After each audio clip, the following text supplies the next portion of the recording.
Imaginen que se encuentran con un texto del siglo XX que tiene un título que suena casi a amenaza, a una cuenta atrás.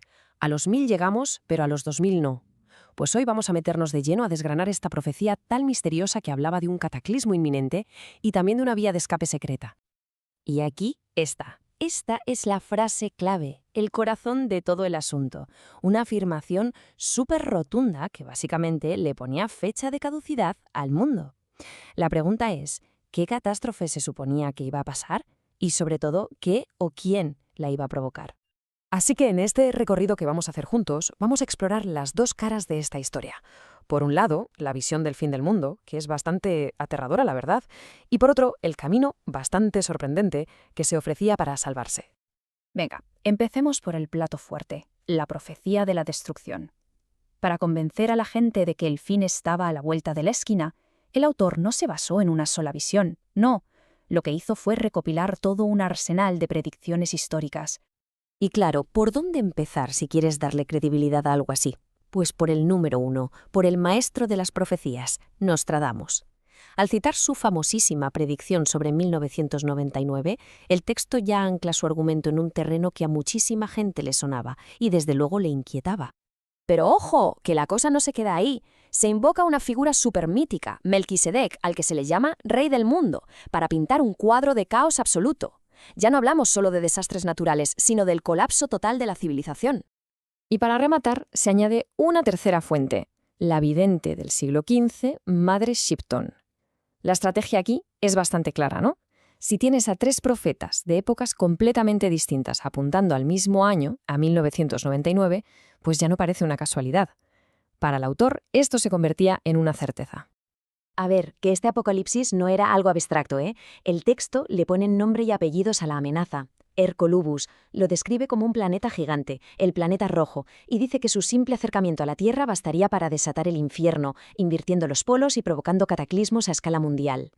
La gran pregunta es, ¿por qué? ¿Por qué iba a pasar todo esto? Según el autor, no es un simple accidente cósmico, no, es un castigo, una consecuencia directa del colapso moral y espiritual de la humanidad. El diagnóstico que hace el autor es brutal, y usa un lenguaje potentísimo para describirlo, fijaos.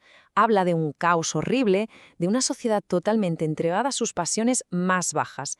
Es una condena total, sin ningún tipo de matiz, a la era moderna. Y aquí se detalla la lista de síntomas de esa decadencia. Crímenes, guerras, un materialismo bestial, la pérdida de cualquier valor. Desde esta perspectiva, la humanidad no es una víctima inocente en todo esto, sino que se ha ganado a pulso su propia destrucción. Y cuando parece que ya hemos tocado fondo en lo terrenal, el texto sube la apuesta. Sostiene que esta decadencia que vemos en la Tierra es solo el reflejo de una guerra invisible, una que se está librando a una escala cósmica. En el fondo de toda esta filosofía hay una idea muy clara, el dualismo. El universo entero está dividido en dos fuerzas opuestas que no se pueden reconciliar: luz contra tinieblas, espíritu contra materia. Aquí no hay grises, o es blanco o es negro. Aquí en esta tabla se ve perfectamente esa lucha. En una esquina tenemos a Jesús, como encarnación del Cristo, que representa el espíritu, la redención, la magia blanca. Y en la esquina contraria a una figura que el texto llama Yahvé, a quien identifica directamente con Satán, que sería el campeón de la materia, la destrucción y la magia negra. Bueno, si el problema es una catástrofe que se nos viene encima causada por nuestra propia decadencia en medio de una guerra cósmica, la pregunta es, ¿hay escapatoria?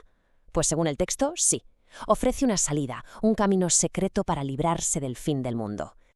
Y esta solución tiene un nombre, la ciencia gnóstica. El texto no la presenta como una fe o una religión, sino como un conocimiento práctico y secreto. Y el objetivo final, nada menos, que es alcanzar la cristificación, o sea, un estado en el que una persona se fusiona con lo divino y llega a comprender los misterios del universo.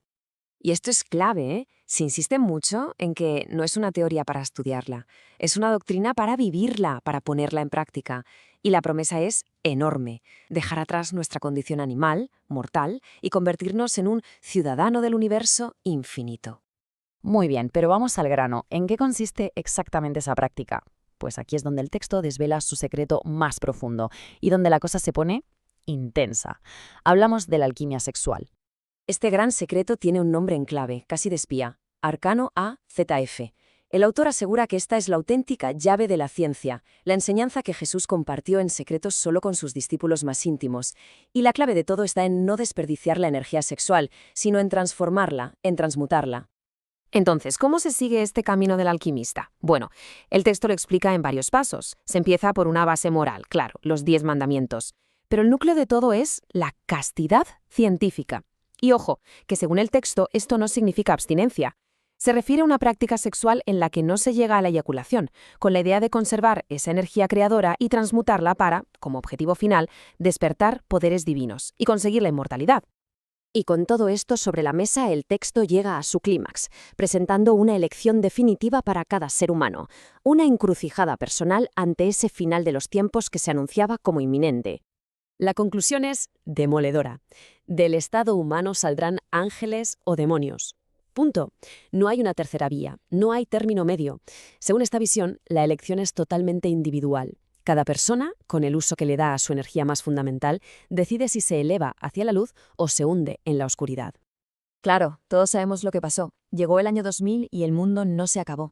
Aquí seguimos. Sin embargo, la estructura de este mensaje, una crisis que se avecina, una causa moral que la explica y un camino secreto de salvación para unos pocos, es un patrón que vemos repetirse una y otra vez a lo largo de la historia. Y la pregunta que nos queda es, ¿por qué nos atraen tantas estas historias?